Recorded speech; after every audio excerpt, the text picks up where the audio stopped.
litukuzwe. Ni kipindi chetu cha unabii. Niwaalike tuweze kujumuika pamoja katika kipindi chetu hichi cha asubuhi ya leo ili tuzidi kubarikiwa. Tuombe. Baba yetu mwema wa mbinguni, jina lako litukuzwe. Tunashukuru kwa asubuhi ya pekee ambayo umetupatia tena. Mtoto wako tumekuja mbele zako kwa ajili ya kusikia sauti yako. Tunaomba unene nasi, utufundishe, na mwisho wa vipindi hivi tukakuone wewe katika maisha yetu. Jina lako litukuzwe, kwani utakuwa pamoja nasi, kwa jina la Yesu. Amina. Jana tuliangalia unabii na jinsi ambavyo umeletwa. Tukagundua ya kwamba haukuletwa kwa mapenzi ya mwanadamu, lakini waliandika na kunena yote yaliyotoka kwa nani? Kwa Mungu. Kwa hiyo tukagundua ya kwamba unabii si mtu tu aibuke sehemu fulani na kuja kuleta alichokiona yeye mwenyewe, lakini na unabii ni mawasiliano ya moja kwa moja kutoka kwa Mungu anapowasiliana na wanadamu katika siku hizi za mwisho, lakini pia na kueleza kile ambacho anatarajia huenda kitafanyika, na ni kwa ajili ya kutupatia nuru na mng'ao katika maisha yetu. Tuliona ya kwamba unabii ulikuwa ni kama tangazo la mapema la Mungu na onyo lake la upendo kwa viumbe wake, lakini pia na kutoa mwaliko wa kujibu matukio yatakayotokea na kujiandaa kwa kila mmoja wetu. Tuliona hayo katika somo la jana katika utangulizi wetu. Sasa leo tutaangalia ni kwa nini unabii ulitolewa. Kwa nini unabii wa Biblia ulitolewa? Unabii wa Biblia ni kwa ajili ya kutuwekea usalama. Unabii wa Biblia ni kwa ajili ya kutuwekea usalama sisi wasafiri wa kwenda mbinguni katika maisha yetu ya Ukristo, katika maisha yetu hapa duniani tuwe na usalama mkubwa. Ukisoma kitabu kile cha Yohana sura ile ya 14 na mstari wa 29 nasema, nami sasa nimewaambia kabla hayajatokea, ili yatakapotokea mpate kuamini. Bwana Yesu asifiwe. Yesu anasema ninawaambia haya ili yatakapotokea mpate kuamini.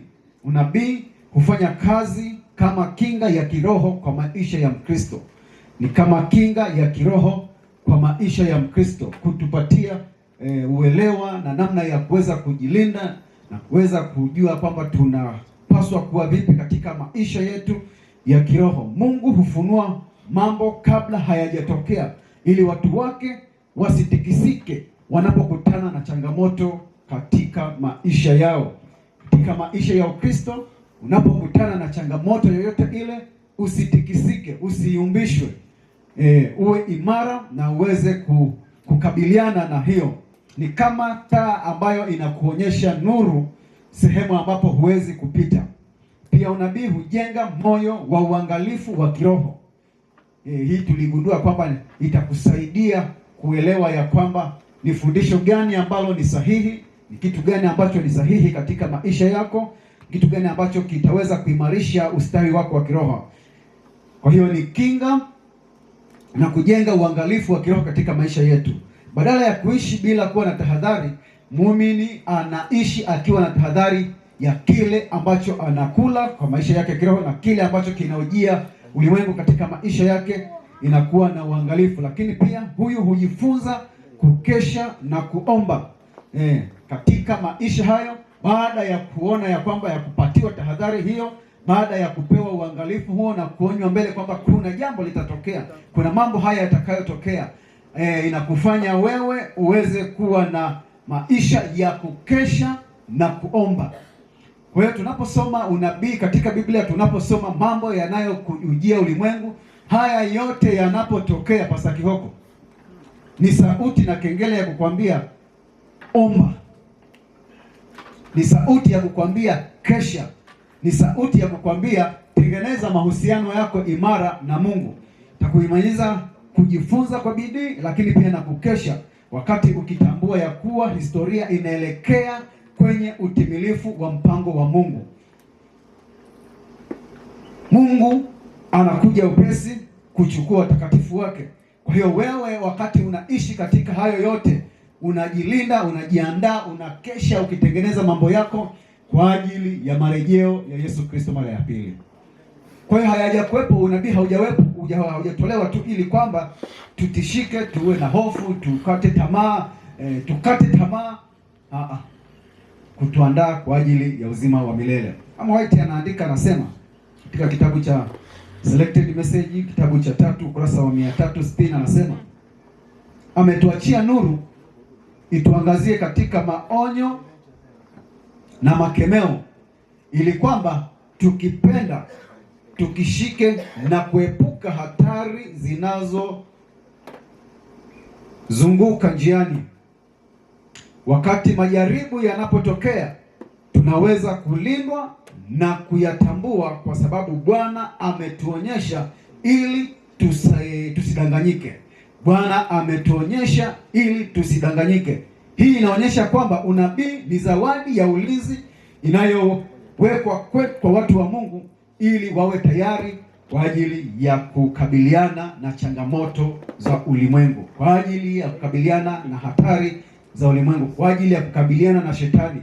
Ni tahadhari na ulinzi kwetu. Lakini pia unabii wa Biblia hutulinda dhidi ya manabii wa uongo, kwa maana watatokea makristo wa uongo na manabii wa uongo. Katika Mathayo sura ya 24 watatokea watu watakaodanganya umma, watatokea watu watakaotoa mafundisho ya uongo. Sasa unaposoma unabii na kuelewa kwa kina vizuri, itakutahadharisha ya kwamba sasa ni wakati wa kujilinda na kukaa vizuri, usije ukaingia katika mafundisho ya uongo.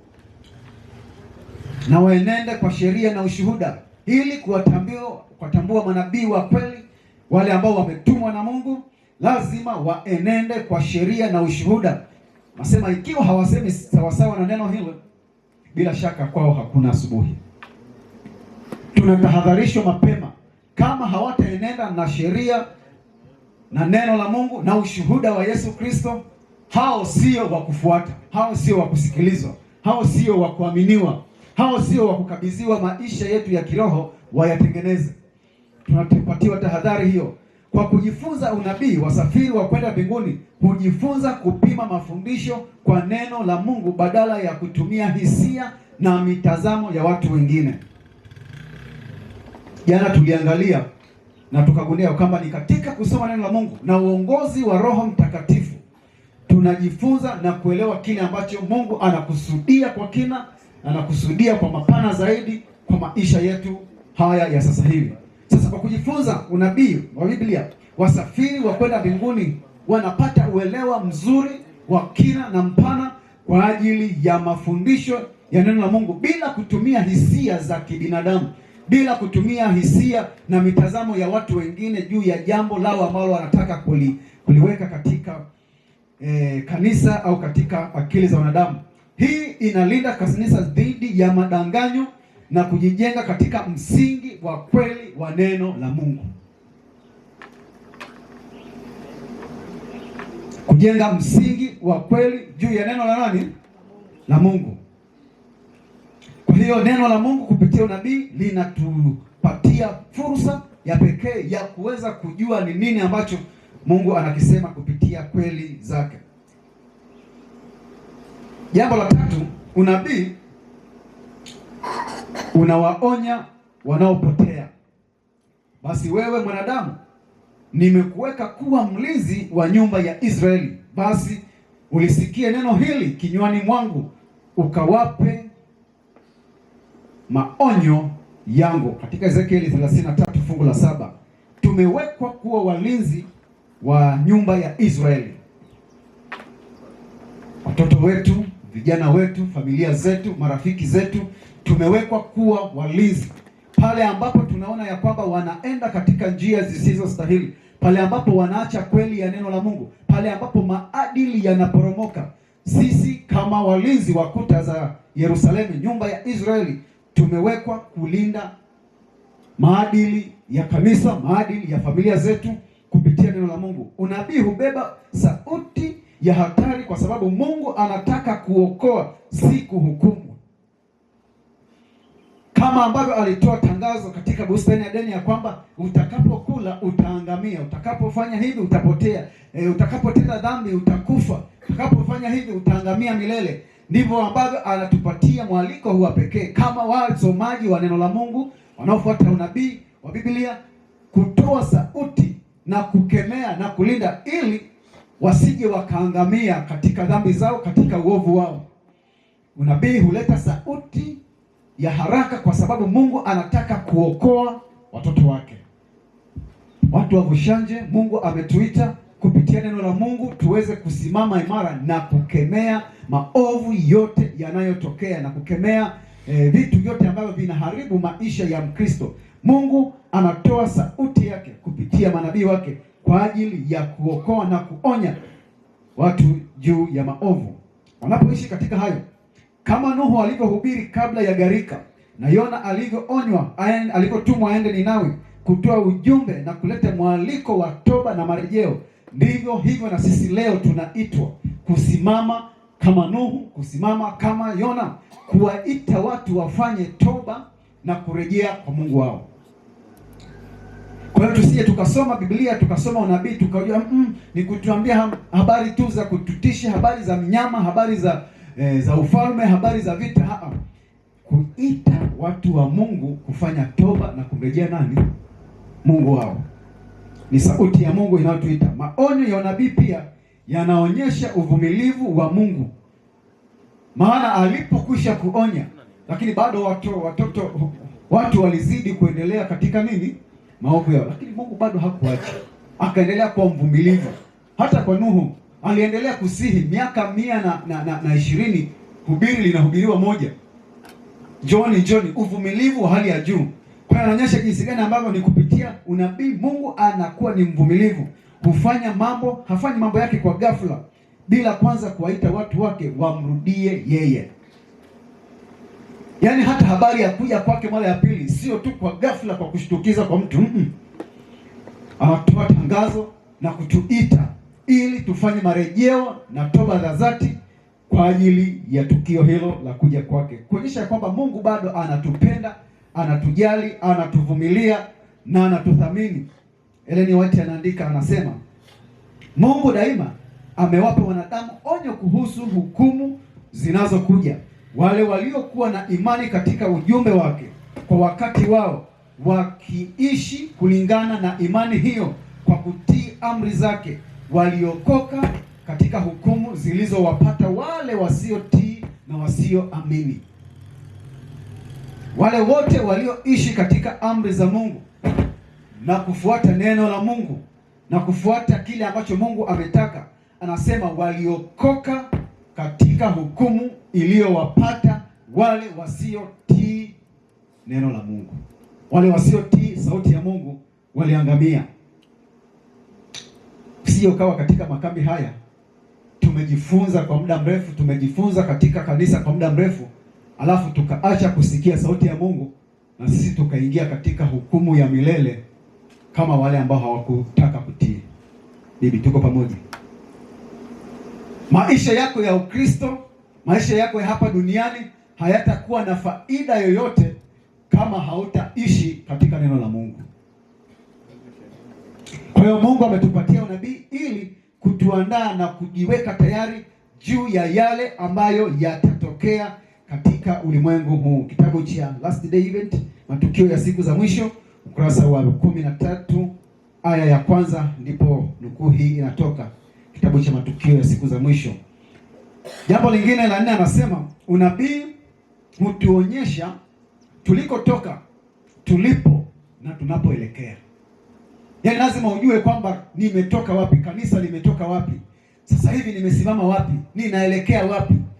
Lakini yuko Mungu mbinguni afunuae siri, naye ametujulisha mfalme mambo yatakayokuwa siku za mwisho. Danieli sura ya 2 mstari wa 24.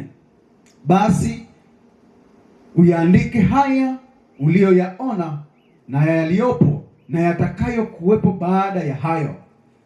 Danieli anaambiwa andika haya.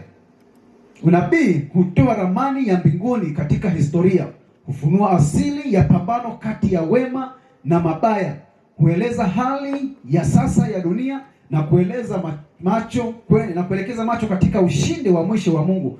Bila unabii, historia inawezekana isiwe na mpangilio ulio mzuri. Kwa hiyo unabii unatuonyesha ni wapi kanisa limetoka, tangu mwanzo hapa tulipo na pale ambapo tunaelekea. Ufahamu wa unabii huleta ujasiri katika nyakati za mashaka. Badala ya hofu, wasafiri wa mbinguni huona mkono wa Mungu ukifanya kazi. Mungu anaendelea kunena nasi na kutuonyesha.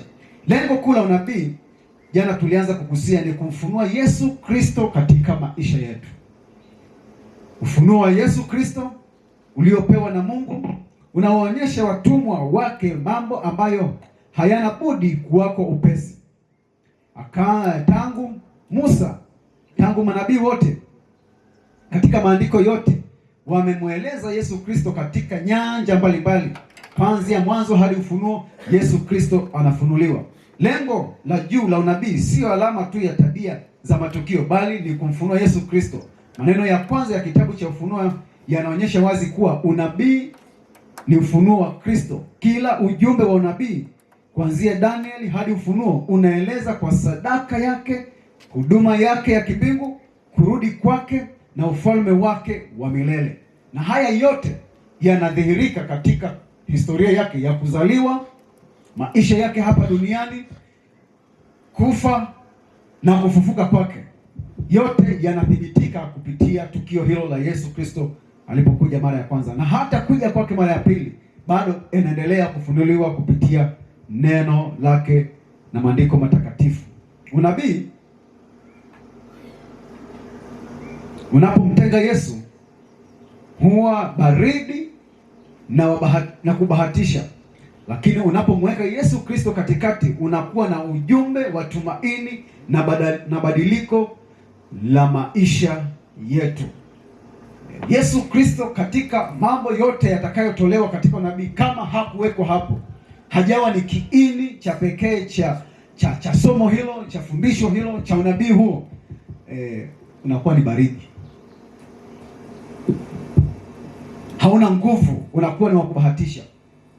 Lakini Yesu Kristo akiwa ndiye kiini cha unabii huo, akiwa ndiye kiini cha mafundisho hayo, akiwa ndiye kiini cha maisha yetu, anasema tumaini la pekee linaonekana, lakini pia badiliko la maisha linaonekana. Maana yeye mwenyewe ni Mungu, yeye mwenyewe ni nuru, yeye mwenyewe ni kinga, yeye mwenyewe ni mlinzi.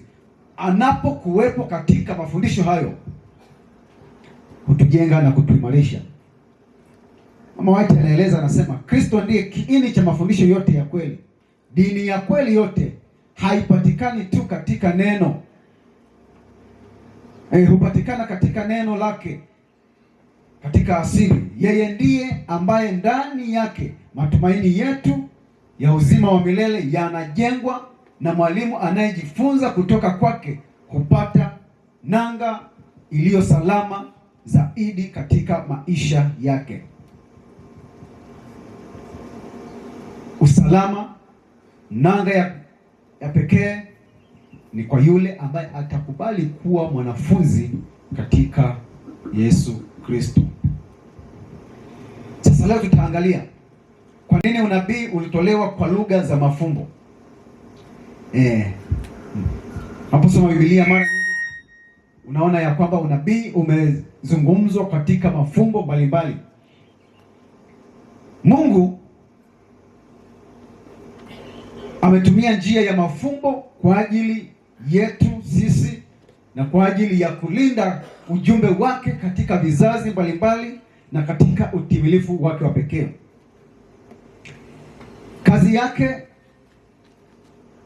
alithibitisha na kuona ya kwamba ni kwa njia ya mafumbo inaweza ikafika katika ufanisi mkubwa sana. Kusoma katika kitabu cha Hosea sura ya 12 mstari ule wa 10, anasema tena, nimenena na hao manabii, nami nimeongeza maono, na kwa watumishi na manabii nimetuma mifano. Kwa watumishi na manabii nimetuma mifano. Mungu ametuma mifano, ametuma vitu mbalimbali katika Biblia kwa ajili ya kufunua kweli yake. Kwa nini alieleza Rumi kama mnyama mwenye vichwa saba, au Babeli kama kahaba aketie juu ya maji mengi, au kuja kwa Masihi kama jiwe lililokatwa bila kazi ya mikono ya wanadamu? Jibu ni kwamba si kwamba Mungu alikusudia kuchanganya, bali ni kuweza kufunua ukweli wake katika mapenzi yake. Kusoma katika kitabu cha Ufunuo sura ile ya kwanza na fungu la kwanza, anaonyesha jinsi gani ambavyo anatumia alama na mambo mbalimbali katika ufunuo. Moja, Mungu alichagua mifano kwa makusudi kama njia yake ya mawasiliano. Sehemu ya kwanza ya kuelewa hili ni kwamba unabii wa ishara au mafumbo haukuwa bahati mbaya ya tamaduni wala makubaliano ya udhaifu wa kibinadamu. Ulikuwa ni njia iliyochaguliwa na Mungu mwenyewe katika kuwasilisha kazi yake. Nimesema kwa manabii na nimewaongoza maono na nimetuma mifano kwa huduma ya nabii ili kuwasilisha jambo hili. Kwa hiyo ni njia ya kwanza ya Mungu ya mawasiliano yake kwa wanadamu. Alichagua hiyo kama njia ya kufikisha ujumbe. Falme zilizotawala ulimwenguni zilizowasilishwa mbele ya Danieli kama wanyama, kama pepo, kama ishara za vita na maugomvi, ni kwa ajili tu ya kuwasilisha wasilisho hilo la Mungu kwa watu wake. Mungu kwa makusudi haya alichagua picha ili kufikisha ujumbe wake. Alichagua maji, alichagua madini, alichagua nuru kutengeneza picha na fikra kwa watoto wake juu ya kile ambacho anakusudia katika kufikisha ujumbe wake. Lakini pia iliashiria kwamba yeye ana nguvu ya kutumia kile anachokihitaji kwa ajili ya kufikisha ujumbe wake. Sababu ya pili ni kwa ajili ya kulinda ujumbe wake na wabeba ujumbe wake dhidi ya mateso ya kisiasa. Alitumia njia ya mifano, mafumbo, alama, picha hizo kwa ajili ya kulinda ujumbe wake na wabeba ujumbe wake juu ya mateso ya kisiasa katika nyakati za mwisho. Moja ya sababu za vitendo zaidi ya unabii wa ishara ilikuwa ni ulinzi wa waliopewa wanabii na watu wa Mungu wanaoishi chini ya mamlaka za adui. Mwongozo wa masomo ya Biblia ya Kiadventista inaonyesha jinsi gani ambavyo Mungu aliwalinda wabeba nuru waliobeba ujumbe wake katika tawala zilizokuwepo kipindi hicho. Kwa mfano, tunamwona Danieli, kitabu cha Danieli, mfalme anaota ndoto yenye picha ya mtu mwenye kichwa cha dhahabu, mikono hiyo shaba, chuma viko hapo. Na Danieli anapokuja kutafsiri ndoto hiyo, anamweleza mfalme katika lugha ambayo yeye mwenyewe anajisikia kwamba kumbe na mimi niko sehemu ya nini, ya unabii huu. Na hapo moja kwa moja Mungu anafikisha ujumbe wake kwa wale waliokusudiwa na kile alichokusudia kwa watu wake, bila kugasi, bila kuharibu taswira ya kile ambacho yeye amekusudia. Wale waliobeba unabii na ishara hizo, Mungu aliweka hilo ili kuwalinda. Kitabu cha Petro sura ya kwanza, Petro wa kwanza 5:13 anasema, kwa nini mfano Petro alirejea kwa siri mji wa Rumi kama Babeli katika maisha yake.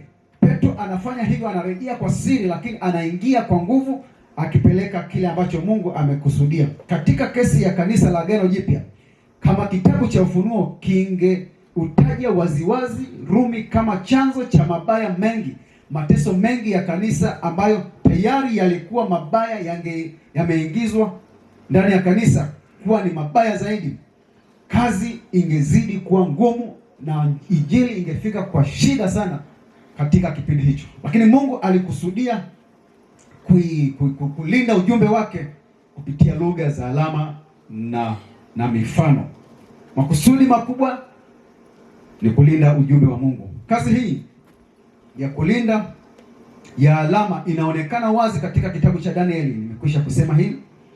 Anapotoa mtumwa huko Babeli, anapoenda huko, na baada ya hapo mtumishi huyu anaonyesha kile ambacho Mungu amekusudia. Unabii wa moja kwa moja ukizitaja falme hizi kama wadhalimu wasio na imani ya watu wa Israeli, ungekuwa hatari ya kisiasa. Alama zilizotoa picha za ulinzi kwa neno la Mungu. Danieli wanaenda huko Babeli, lakini wanapeleka ujumbe kwa njia ya pekee ambayo ingeenda moja kwa moja. Anasema kwa ajili ya siasa kazi ingekuwa ni ngumu zaidi. Mungu alikusudia kupitia hilo afikishe ujumbe wake. Lakini jambo la tatu, kuhakikisha ujumbe unavuka wakati na kutumika kwa vizazi vingi. Ujumbe wake unavuka wakati, lakini pia unatumika kwa vizazi vingi na vingi na vingi. Mungu amekusudia kutumia mifano na mafumbo na picha hizo ili ujumbe wake uzidi kuishi karne na karne, miaka na miaka, bado uendelee kuwa na nguvu, bado uendelee kufikia kila mmoja kama ambavyo amekusudiwa.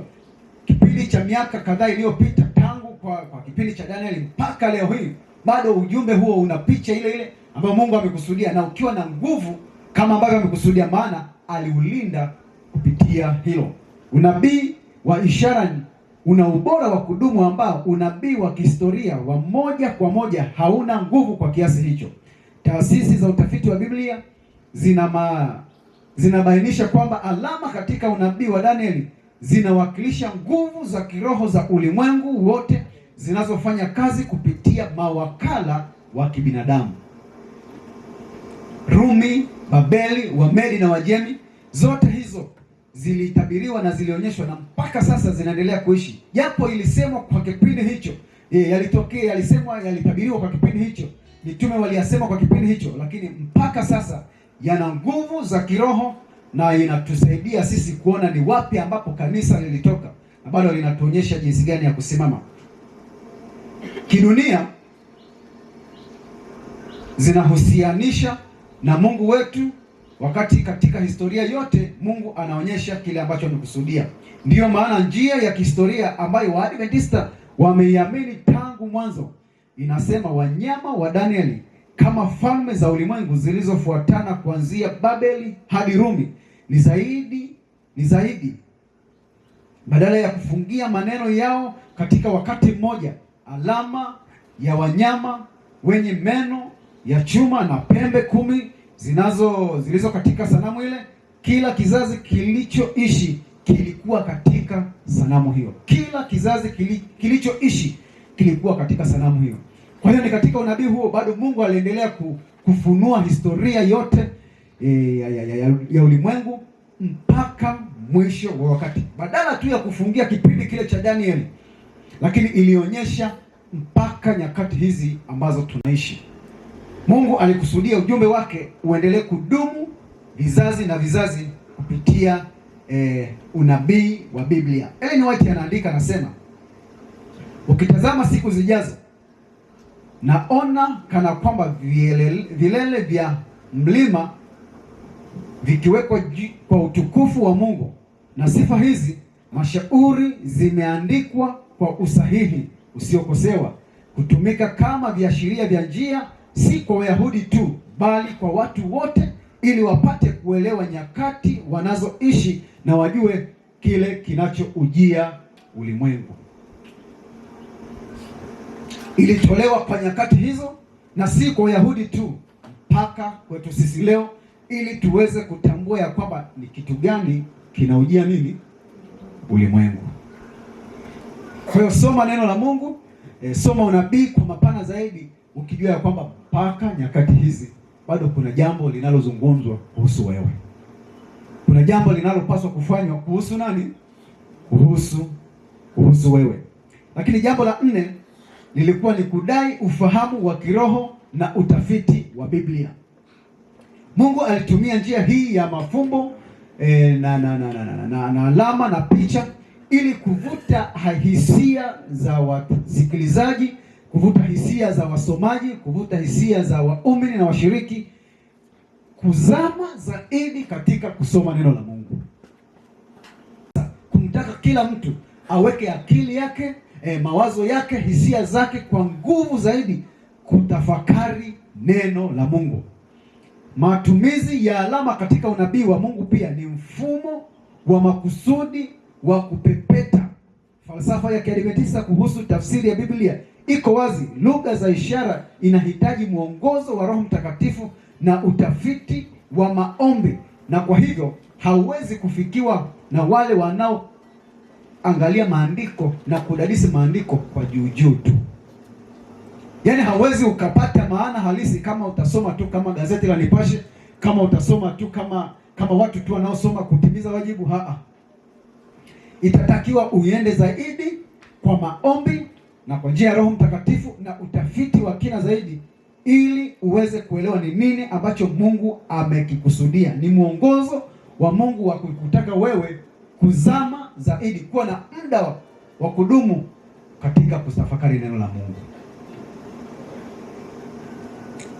Hicho sirefu kabisa anzana kusoma kama unaposoma gazeti ukasoma tu umemaliza unaondoka. Lazima ukae utafakari. Kwa hili ni pepeto la wale watu ambao wao wanakula tu makapi, vitu vya juu. Kwa hiyo ukila neno la Mungu kwa ufanisi zaidi, utaelewa ni nini ambacho Mungu amekusudia. Na hii sasa ndio inayotutenga na watu wengine ambao wapo huko, ambao hawazami katika neno la Mungu, hawapati kile ambacho ndicho kimejenga imani yetu. Na sisi tumeaminika zaidi katika kusoma neno la nani kwa kina zaidi. Nigongoa kengele na nimeambiwa na dakika 3 zimebaki. Asubuhi ya leo nitoe wito wa kumruhusu Roho Mtakatifu atusaidie katika kutafsiri neno lake. Bwana Yesu asifiwe. Kama ambavyo imekusudiwa katika unabii kulinda kanisa lake, kama ambavyo imekusudiwa katika unabii kubeba ujumbe huu kwa vizazi na vizazi, kama ambavyo imekusudiwa ujumbe huu kutuita kuweka akili zetu na mawazo yetu katika neno la Mungu, na likawe ni tamanio lako na wewe kufanya hivyo. Tuko pamoja? Yaani usisome tu ukaachia hapo. Ruhusu lifanye kazi ndani yako. Wenzetu hauko wakisoma tu kwa juu, yani wanaondoka hapo na hana msingi wowote juu ya neno la Mungu. Yeyote akija anaweza kumpeleka wapi? Popote. Na anaenda popote kwa sababu hana nini? Mizizi. Imekusudiwa kuvuta hisia na akili zetu katika kutafakari neno la Mungu. Neno la Mungu lina nguvu na linaweza kubadilisha. Kama tutaruhusu na Biblia ijitafsiri yenyewe katika maisha yetu, tutaelewa moja kwa moja kile ambacho Mungu amekusudia kwetu na kututengeneza kwa ajili ya marejeo yake yanayokuja upesi haraka sana. Kuna haja ya kujifunza neno la Mungu kwa karibu zaidi. Kama Danieli alipovisoma vitabu, aliweza kujua ni mambo gani, ni wakati gani watatolewa utumwani, ni wakati gani wataondoka pale na kuwechwa huru, ni kwa kusoma neno la Mungu. Daniel anasema kwa kuvisoma vitabu na alipata kujua majira na nyakati, lakini nilipata kujua ni wakati gani wa sisi kutolewa utumwani na kuachiwa nini? Huru. Nasi tukisoma neno la Mungu kwa kina na kwa mapana zaidi, tutajua ni wasaa gani ambao ni wakati wetu wa kuwekwa nini? Huru. Kutolewa katika habari ya dunia hii na kuwa warisi wa ufalme wa mbinguni. Mungu akubariki. Kuanzia kesho tutakuwa na muda wa kuona kama kuna mwenye swali na nyongeza, tutapata muda wa kujadili hayo. Mungu awabariki kwa jina la Yesu Kristo. Amina. Amina. Wasaki wako njoo tu tupatie ombi wakati tunabadilisha kipindi hichi.